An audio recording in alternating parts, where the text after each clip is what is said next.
नमस्कार, बहुत स्वागत है आपका हमारी इस खास पेशकश महाभारत गाथा में। आज हम इस कार्यक्रम के माध्यम से आपको बताएंगे महाभारत की गौरव गाथा, जिसमें विरासत से विकास की झलक आपको दिखाई देगी, शांति से समरसता तक का संदेश आपको मिलेगा।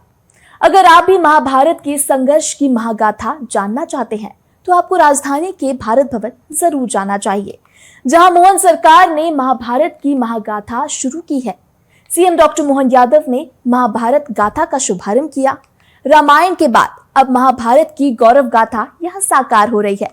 16 से 24 जनवरी तक चलने वाला ये देश का पहला महाकाव्य महाभारत समागम है, जिसे आपको भी हमारी इस खास रिपोर्ट देखना चाहिए। जहां धर्म है वहीं जीत है और अहिंसा ही सबसे बड़ा धर्म है, ये हम नहीं कह रहे, ऐसा महाभारत में उल्लेख है।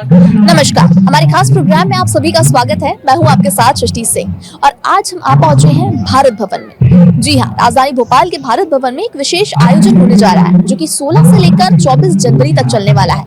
9 दिवसीय ये आयोजन कितना खास होने वाला है और क्या कुछ यहाँ पे होने वाला है, वो सभी हम आपको दिखाएंगे। और मुख्यमंत्री डॉक्टर मोहन यादव ने इसका शुभारंभ किया है और यहाँ पर तमाम तरह के जो अलग अलग प्रदर्शनियां हैं, अलग अलग कार्यक्रम होने वाले हैं, उन सभी के बारे में आज हम आपको बताने वाले हैं।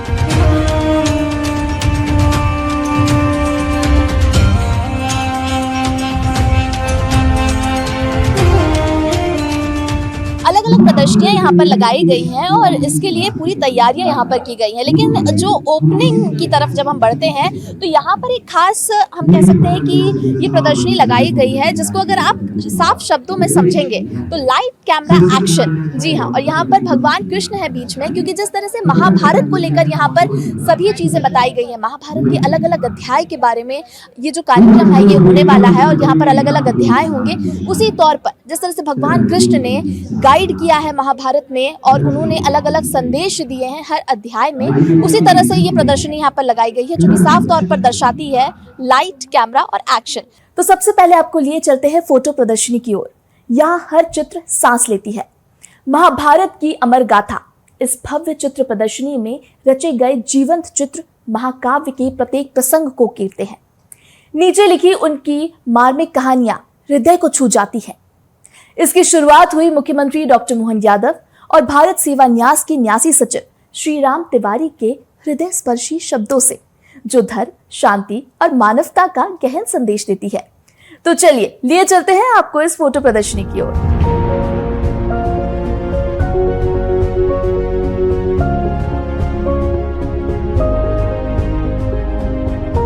हम यहाँ इस प्रदर्शनी की ओर बढ़ेंगे तो यहाँ पर प्रदर्शनी कलम जो है उससे हम शुरुआत करते हैं। सबसे पहले आपको उसके बारे में हम दिखाते हैं कि किस तरह की यहाँ पर जो है प्रदर्शनी लगाई गई है और यहाँ पर क्या कुछ है। आप देख सकते हैं यहाँ पर कुछ पोस्टर्स टाइप की चीजें लगी हुई हैं। प्रदर्शनी माधव दर्शन लघु चित्र शैली में प्रदर्शनी, और यहाँ पर मुख्यमंत्री डॉक्टर मोहन यादव के कुछ जो शब्द हैं उनसे इसकी शुरुआत की गई है। वहीं न्यासी सचिव वीर भारत न्यास के जो श्री राम तिवारी हैं, उनके कुछ शब्दों से यहाँ पर जो ओपनिंग की गई है, यानी जो ओपनिंग प्रदर्शनियां हैं उनके शब्दों से ये ओपनिंग की गई है। और जिस तरह से विरासत से विकास की बात मुख्यमंत्री डॉक्टर मोहन यादव करते ही हैं, वो कहते हैं कि हमारी पुरानी विरासत से हमको डेवलपमेंट चाहिए, यानी पुरानी विरासत को ध्यान में रखते हुए। और इसके लिए सबसे बड़ा जो ध्यान है वो युवाओं पर रहता है कि युवाओं को किस तरह से अपनी जो विरासत है, अपने जो पुराने अध्याय हैं उनके बारे में उनको बताना चाहिए, उनको उसके बारे में शिक्षित होना चाहिए, जिससे जो आज का युवा है वो अपनी विरासत को लेकर डेवलपमेंट की ओर बढ़े। और उसी के साथ ओपनिंग प्रदर्शनी तो हमने आपको दिखाई, लेकिन उसी के साथ यहाँ पर महाभारत के जो अलग अलग अध्याय हैं उनकी तस्वीरों का उल्लेख है। और तस्वीरों का उल्लेख के साथ साथ यहाँ पर कुछ उसके बारे में जो पूरी कहानी है वो छोटे छोटे शब्दों में यहाँ पर लिखी गई है कि देखिए, आप देख सकते हैं ये दक्षिण पूर्व एशिया विशेषकर बाली की कमासन परंपरा में निर्मित पुराकथा आधारित रचना है, उसकी तस्वीर यहाँ पर आप देख सकते हैं। वहीं महाभारत की आदि पर्व में वर्णित ये दृश्य जन्मेजय द्वारा आयोजित महायज्ञ का है। तो इस तरह से ये जो अलग अलग अध्याय थे या अलग अलग हम तस्वीरें कह सकते हैं महाभारत की, उनका यहाँ पर उल्लेख है, उनकी यहाँ पर साफ तौर पर प्रदर्शनी लगाई गई है। आप देख सकते हैं इन सभी तस्वीरों में आपको अलग अलग महाभारत के पल, अगर आपने महाभारत पढ़ी है, देखी है खास तौर पर, तो आपको ये अध्याय याद आएंगे, आपको ये चित्र आप इनसे रिलेट कर पाएंगे कि आखिर ये चित्र कहना क्या चाह रहे। अब बारी है शस्त्र प्रदर्शनी की। महाभारत के वो अमर अस्त्र शस्त्र जीवंत हो उठे हैं। सुदर्शन चक्र की चमक, गांडीव की ताकत, ब्रह्मास्त्र की दिव्य ज्वाला, हर एक की अपनी विशाल आकृति और महाकाव्य में निभाई गई वो ऐतिहासिक भूमिका जो धर्म की रक्षा और अधर्म के विनाश की गाथा कहती है। ये सिर्फ हथियार नहीं बल्कि उस युग के साहस, त्याग और न्याय के प्रतीक है। आइए इन दिव्य शस्त्रों के समक्ष नतमस्तक हो और इन्हें महसूस करें। तो ये है महाभारत के अस्त्र शस्त्र। जी हाँ, महाभारत के जो शस्त्र हैं उनके बारे में तो आपने बहुत कुछ सुना होगा कि जो शस्त्र है बहुत महत्वपूर्ण रहे हैं, क्योंकि जिस तरह से महाभारत का युद्ध था वो जब तक चला था तो वहाँ पर अस्त्रों का, शस्त्रों का बहुत महत्व था। और उसी तौर पर आप देख सकते हैं कि यहाँ पर जो अस्त्र है, त्रिशूल है ये, और भगवान शिव का परम दिव्य अस्त्र कहलाता है। भगवान शिव के पास हो या माँ दुर्गा के पास हो, आपने त्रिशूल जो सबसे महत्वपूर्ण चीज़ है इस प्रदर्शनी की शुरुआत की गई है। वहीं ब्रह्मास्त्रास्त्र इस अस्त्र का नाम था। और जिस तरह से इन अस्त्रों का जो महत्व रहा है पूरे युद्ध में, उनको दर्शाते हुए कि उनका महत्व आखिर क्या कहता है, वो जो अस्त्र हैं उनकी उपयोगिता क्या थी, कहाँ पर इनका उपयोग हुआ था, इन सभी के बारे में यहाँ पर पूरी जो व्याख्या है वो लिखी हुई है। वहीं आप देख सकते हैं ब्रह्मास्त्र के बारे में आपने बहुत सुना होगा कि जो ब्रह्मास्त्र बहुत ही विशेष अस्त्र था ब्रह्मदेव का। वहीं ब्रह्मांड अस्त्र भी यहाँ पर आप देख सकते हैं, उसकी भी जो कायाकल्प है वो यहाँ पर बनाई गई है और उसके बारे में भी पूरा व्याख्यान है। वहीं यहाँ पर और अस्त्र अगर मैं आपको दिखाऊं तो देखिए, वेल भाला भगवान कार्तिकेय का ज्ञान और विजय का प्रतीक इसे बताया जाता है। और आप देख सकते हैं कि किस तरह से ये यहाँ पर दिखाई दे रहा है। और भी अस्त्र मैं आपको दिखाती हूँ, आप देख सकते हैं पशुपतास्त्र भगवान शिव का परम संहारक अस्त्र इसको कहा जाता है। यानी जब भगवान शिव क्रोध रूप में आते हैं उस वक्त इस अस्त्र का प्रयोग करते हैं। इसकी पूरी व्याख्या यहाँ पर लिखी हुई है। वही गांडवास्त्र गति, भ्रम और दिव्य युद्ध कौशल का अद्भुत अस्त्र से माना जाता है, जो कि यहाँ पर मौजूद है। वहीं नारायण अस्त्र भी यहाँ पर आप देख सकते हैं, समर्पण से शांत होने वाला दिव्य अस्त्र। यानी समर्पण से शांत होने वाला दिव्य अस्त्र इसको बताया जाता है और इसका नाम है नारायण अस्त्र, जिसके बारे में पूरी कथा यहाँ पर लिखी हुई है। अंजलिकास्त्र युद्ध का निर्णायक अस्त्र बताया जाता है इसे। और महाभारत में वर्णन एक दिव्य, अत्यंत शक्तिशाली और निर्णायक अस्त्र रहा है ये, उसके बारे में भी यहाँ पर पूरी चीज़ें जो है वो लिखी गई हैं। दृष्टिपाश चेतना और दृष्टि को बंधन में लेने वाला आयुध इसे बताया जाता है, उसके बारे में भी आप देख सकते हैं। यहाँ पर तमाम चीजें लिखी हुई हैं, यानी सभी वो अस्त्र हैं जिनका उपयोग महाभारत में किया गया है। क्षमावस्त्र संहार को शांत करने वाला शिवास्त्र, यानी जब भगवान शिव सबसे ज्यादा क्रोध रूप में होते हैं तो उनको शांत करने के लिए जो अस्त्र यूज होता है और दुर्लभ अस्त्र से बताया गया है, वो अस्त्र ये कहलाता है। और उसके बारे में यहाँ पर तमाम चीजें लिखी गई हैं। पशुपतास्त्र भगवान शिव का परम विनाशकारी दिव्य अस्त्र, यानी जब कहते हैं ना कि भगवान शिव को क्रोध आता है, जब उनकी तीसरी आंख खुलती है उस वक्त शिव विनाश होता है, और वो ये अस्त्र है जिसका उपयोग भगवान शिव उस वक्त करते हैं। यानी भगवान शिव का परम विनाशकारी दिव्य अस्त्र, इसको भी आप देख सकते हैं कि किस तरह से ये अस्त्र दिखता है। और इन सभी चीजों का उल्लेख महाभारत में है, वहीं से इन सभी चीजों को उठाया गया है और बताया गया है, बनाया गया है इस तरीके से जिस तरह से लोगों को इसके बारे में पता चल सके। वहीं गरुड़ास्त्र नाग आधारित अस्त्रों का दैवी प्रतिकार जो है वो ये है, गरुड़ास्त्र इसको कहा जाता है। इसकी तस्वीर भी आप देख सकते हैं कि किस तरह से इसको बनाया गया है, इसका डिज़ाइन किया गया है। और एज इट इज़ ये महाभारत में भी आपको, अगर आप पढ़ेंगे तो आपको इन अस्त्रों के बारे में पता चलेगा। चलिए और अस्त्र मैं आपको दिखा देती हूँ। प्रज्ञास्त्र चेतना की पुनर्स्थापना का दिव्य अस्त्र से कहा जाता है, और इसकी भी अपनी विशेषता है जिसके बारे में यहाँ पर सब कुछ लिखा गया है। त्रिशूल 3 शूलों से युक्त दिव्य भाला जो है वो भी आपको देखने को मिल सकती है। वहीं जयंत वेल जिसको त्रयाग्र भाला भी कहा जाता है, विजय प्रदान करने वाला निर्णायक अस्त्र शक्ति मेघ अस्त्र इसको कहा जाता है, और उसको भी आप यहाँ पर देख सकते हैं। तो अब यहाँ पर जो है महाभारत में योद्धाओं का वर्गीकरण किस तरह से किया गया था, रथी, अतिरथी, महारथी, रणनीतिक महत्व, इन चीज़ों के बारे में यहाँ पर, यानी जिस तरह से हम प्रदर्शनी की ओर आगे बढ़ रहे हैं तो यहाँ पर उसके बारे में एक डिस्क्रिप्शन भी दिया हुआ है कि आप आगे बढ़ रहे हैं, लेकिन इन चीज़ों को समझना आपके लिए बहुत ज़रूरी है। और अगर आप महाभारत को समझेंगे, देखेंगे, तो उसके बाद जो है आप रिलेट और ज़्यादा कर पाएंगे। और यहाँ पर अब आप देख सकते हैं कि किस तरह से जो प्रदर्शनियाँ हैं ये और लगाई गई हैं, और किस तरह से यहाँ पर ये जो साज सज्जा के साथ ही प्रदर्शनियाँ लगाई गई हैं, अलग अलग रूप में आपको देखने को मिलेगी। कोई गदा के साथ, कोई त्रिशूल के साथ, क्योंकि अस्त्रों की जब हम बात कर रहे हैं तो देखिए गदा हो, त्रिशूल हो, और या हम कह सकते हैं धनुष हो, इन सभी का युद्ध में बहुत महत्व रहा है। तो उन सभी की जो प्रदर्शनियाँ हैं यहाँ पर आपको देखने को मिलेगी।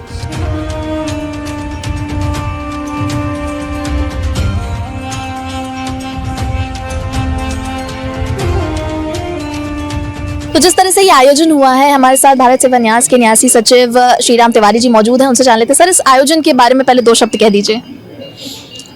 2 शब्द यही है कि महाभारत जो दुनिया के सबसे पुराने युद्ध और शांति का प्रसंग है, तो इसके बहाने से विश्व की जो सभ्यताएं हैं, वैश्विक सभ्यताओं के संघर्ष और उनके औदार्य की महागाथा के रूप में हमने इसको संयोजित करने का प्रयास किया।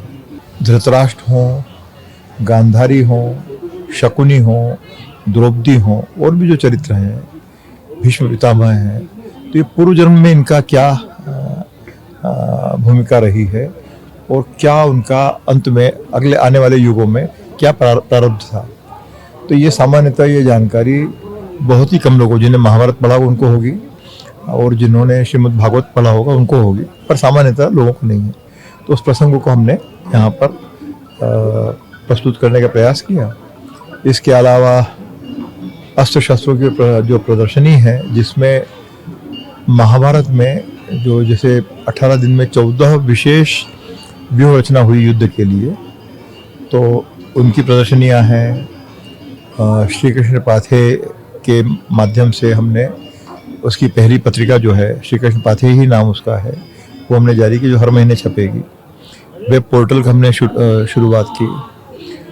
और जो गीता जयंती पर, अंतर्राष्ट्रीय गीता जयंती पर जिन बच्चों ने भागीदारी की थी, तो ऐसे लगभग 88 बच्चों को, जिसमें जेल में जो रहने वाले लोग हैं, सजा याफ्ता लोग हैं, कैदी भाई हैं, तो उनके परिवारजनों को भी हमने पुरस्कृत करने की पहल की है।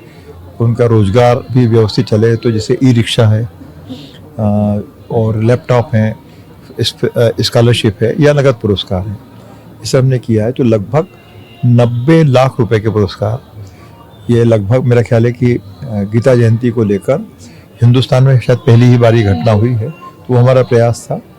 और इसके अलावा इस समागम में इंडोनेशिया है, जापान है, श्रीलंका है, इनकी भागीदारी तो होना ही है, और विशेष रूप से सारे लोग आए हुए हैं। और जो महाभारत युद्ध में जो पताकाएं हैं, युद्ध के संकेत को लेकर, उसकी शांति के संकेत को लेकर, अलग अलग जो अवसरों पर पताकाओं का इस्तेमाल होता है, वो भी उसका हिस्सा है। और जहां हम खड़े होकर बात कर रहे हैं, तो जो कठपुतली वाला जो विषय है, तो वो अलग अलग तरीके से किस तरह से महाभारत को या हमारे इतिहास के कालक्रम को डिपिक्ट करने की जो कोशिश हुई है, तो वो भी हम कर रहे हैं। सर, महाभारत को लेकर कई लोगों के मन में रहता है कि ये सिर्फ युद्ध की कहानी है, लेकिन यहाँ जो प्रदर्शनियां हैं और यहाँ जिस तरह से सब कुछ साज सज्जा की गई है, संदेश ये दिया जा रहा है कि शांति और समरसता का संदेश जो है महाभारत देना चाहता है। वही मुख्य है ना, क्योंकि युद्ध के कारण निश्चित रूप से देश में बड़ा विनाश हुआ, सरस्वती सभ्यता नष्ट हुई, बहुत सारी वनस्पतियां हैं, बहुत सारे जीवन हैं, वो सब नष्ट हुआ। लेकिन जैसा कि इकबाल कह गए, कुछ बात है कि हस्ती मिटती नहीं हमारी। तो श्रीमद् भगवत गीता के संदेश को, भगवान श्री कृष्ण के संदेश को हिंदुस्तान के तमाम बहुसंख्यक समुदाय ने आत्मसात भी किया। तो आज भी हिंदुस्तान जीवित है और युग युगीन परंपराओं को वो एक तरह से कैरी करके आगे ले जा रहा है। जबकि जो बहुत सारी वैश्विक सभ्यताएं हैं, चाहे बेबीलोन हो, मेसोपोटामिया हो, इंका कल्चर हो, माया कल्चर हो, और भी बहुत सारे सभ्यताएं हैं, वो नष्ट हुई। सर, मुख्यमंत्री डॉक्टर मोहन यादव हमेशा कहते हैं कि विरासत से विकास की ओर हमें बढ़ना है, और उसकी भी छवि हमको देखने को मिली। जैसे हमने आर्टिफिशियल इंटेलिजेंस के साथ माइथोलॉजी को जो संगम देखा, वो भी एक भव्य हम कह सकते हैं कि रूप था, और उसका भी लोग आनंद उठा रहे हैं। हाँ बिल्कुल। तो हमारी कोशिश ये है कि पारंपरिक कलाएं, देशज कलाएं, जनजातीय परंपराओं की कलाएं, और इसके साथ साथ ये अधुनातन जो पद्धतियां हैं, जैसे इमर्सिव एक्सपीरियंस वाला जो डोम थिएटर हमने प्रस्तुत किया, तो ये लगभग मध्य प्रदेश में तो कम से कम पहली बार है। मेरी जानकारी में कि बाहर कहाँ हुआ है कि नहीं हुआ है, तो हम इसकी भी तैयारी हमने यहाँ पे की। बहुत धन्यवाद सर हमारे साथ जुड़ने के लिए और तमाम चीज़ों को बताने के लिए, हमारे दर्शकों को समझाने के लिए कि कितना विशेष ये आयोजन है और क्या कुछ गतिविधियां यहाँ पर होने वाली हैं, हो रही हैं लगातार, और क्यों आखिर आपको यहाँ पर आना चाहिए और इनका लुत्फ उठाना चाहिए। खासकर कि युवाओं को यहाँ पर आना चाहिए और समझना चाहिए, क्योंकि जिस तरह से अभी श्रीराम तिवारी जी कह रहे थे कि बहुत सारे भ्रम हैं युवाओं को लेकर या बच्चों के मन में भ्रम है, उनको दूर करने के लिए कहीं ना कहीं ये आयोजन मुझे लगता है सक्षम होगा, और उनको आकर एक बार ज़रूर खुद से ये चीज़ों को देखना चाहिए और समझना चाहिए। तो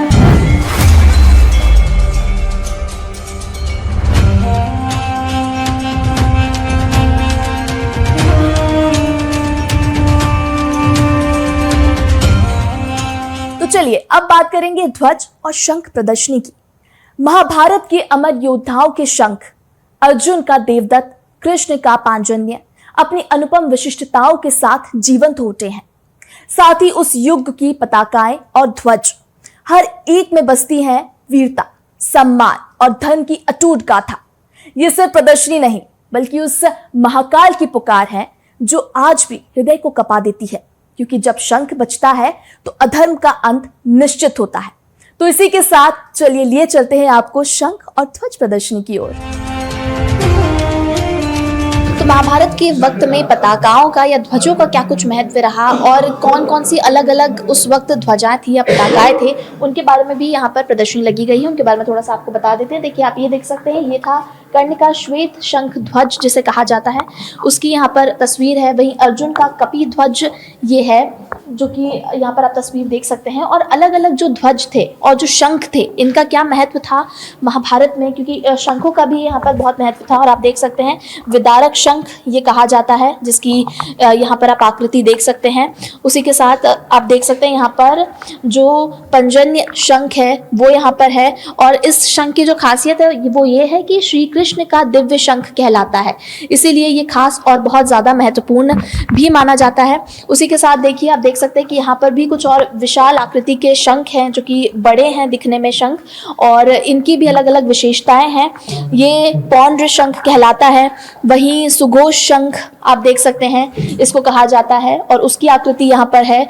और यहाँ पर जो ये है मणि पुष्पक शंख जिसको कहा जाता है, उसकी आकृति भी यहाँ पर है। वहीं अनंत विजय शंख इसे कहा जाता है, और उसकी भी आकृति है। यानी अलग अलग जो शंख है जिनका महत्व रहा है महाभारत में, उनकी आकृति यहाँ पर बनाई गई है। उसी के साथ साथ जो जितने भी ध्वज रहे हैं, अलग अलग जो ध्वज रहे हैं, जो पूरे युद्ध में यूज हुए हैं, या हम कह सकते हैं महाभारत के जो युग रहा है उसमें जितने तरह के जो ध्वज रहे हैं, उन सभी की आकृति, उन सभी की एक झलक आपको यहाँ पर देखने को मिलेगी। और उन सभी को विशेष तरीके से यहाँ पर सजाया गया है और रखा गया है, लोगों को जानने के लिए, समझने के लिए कि उस वक्त भी पताकाओं का और ध्वजों का कितना कुछ महत्व रहा है। उनके बारे में अगर आपको जानना है तो आप देख सकते हैं, सबके बारे में जो है विस्तृत जानकारी यहाँ पर दी गई है। शाल्व का अष्टमंडल ध्वज से जिस तरह से कहा जाता है, और उसके बारे में भी यहाँ पर पूरी जो चीजें हैं वो लिखी गई हैं। यानी अगर आप इन सभी के बारे में जानना चाहते हैं और कैसा वो युग था जहाँ पर जो पताकाओं का और जो ध्वजों का जो महत्व था, क्या था वो, उन सभी के बारे में यहाँ पर विशेष तरीके से उल्लेख है।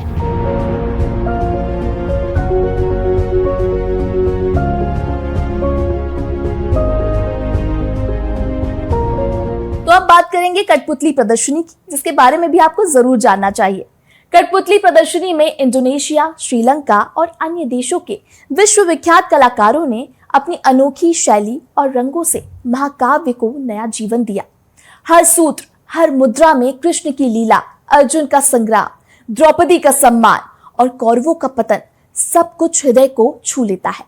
ये कठपुतलियां सिर्फ लकड़ी और रंग नहीं, बल्कि संस्कृति का मिलन है, जो हमें बताती है महाभारत सिर्फ भारत की नहीं, समूचे विश्व की अमर धरोहर है।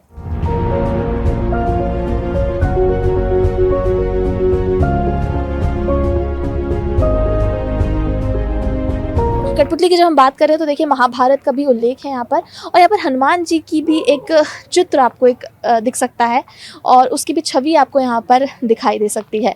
और इसके साथ ही साथ यहाँ पर और तरह की जो प्रदर्शनियाँ हैं वो लगाई गई हैं, कठपुतलियाँ अलग अलग तरीके से, और ये सभी यहाँ पर भी आपको देखने को मिल सकता है। तो छोटे छोटे जो अवतार हैं भगवान के, उनमें ये कठपुतलियाँ सजाई गई हैं।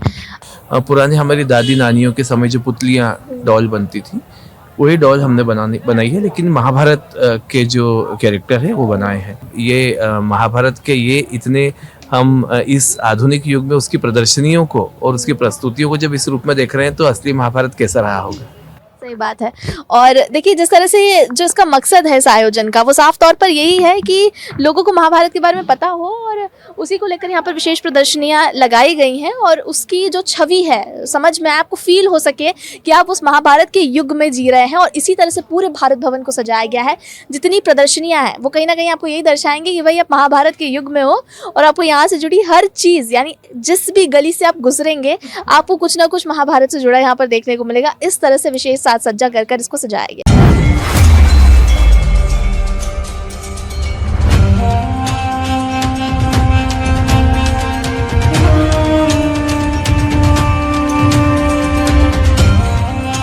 तो अब हम आपको एक ऐसी जगह लेके जाने वाले हैं जो कि देश में पहली बार इस तरह की चीज़ आपने शायद देखी होगी। और जिस तरह से विरासत से विकास की बात जब मुख्यमंत्री डॉक्टर मोहन यादव करते हैं तो उसकी साक्षात छवि अब आपको देखने को मिलेगी, क्योंकि विरासत और विकास की जब हम बात करते हैं कि आर्टिफिशियल इंटेलिजेंस के साथ महाभारत कैसा दिखेगा, उसकी छवि यहाँ पर आपको देखने को मिलेगी। उस मैम ये जो डोम है, 3D डोम है, इसके बारे में थोड़ा सा बताइए। हाँ, ये डोम में जो है आपने देखा होगा कि लाइव इसमें सब कुछ दिख रहा है, और जो है ये टेक्नोलॉजी का एक वो है, क्योंकि आजकल का यूथ जो है वो इस तरह की पौराणिक कथाओं से दूर हो गए हैं, तो उनको अगर हम इस रूप में दिखाते हैं तो वो उसमें इंटरेस्ट लेंगे, इनको हमारी पौराणिक कथाओं को समझेंगे। ये इसका मेन उद्देश्य है। तो यानी 3D के अवतार में, और जब आप अंदर देखेंगे तो आपको ऐसा लगेगा कि आप एक्चुअली वो फील कर रहे हैं।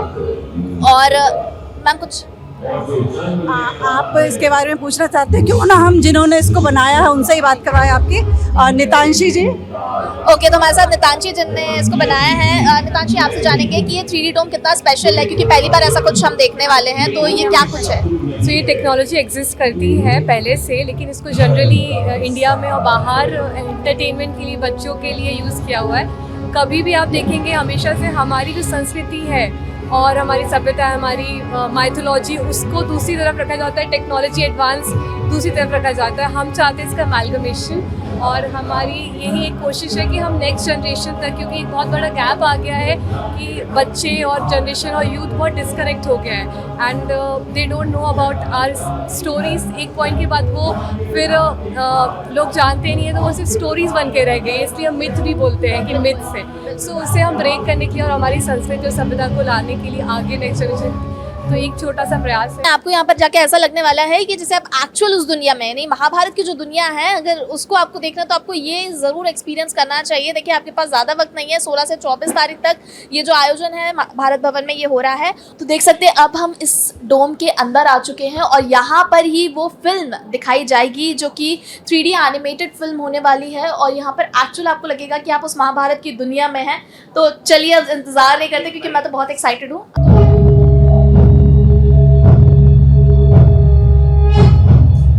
ये कुरुक्षेत्र है, जहां एक ओर है पांडव 7 अक्षौहिणी सेनाओं के साथ, और दूसरी ओर कौरव।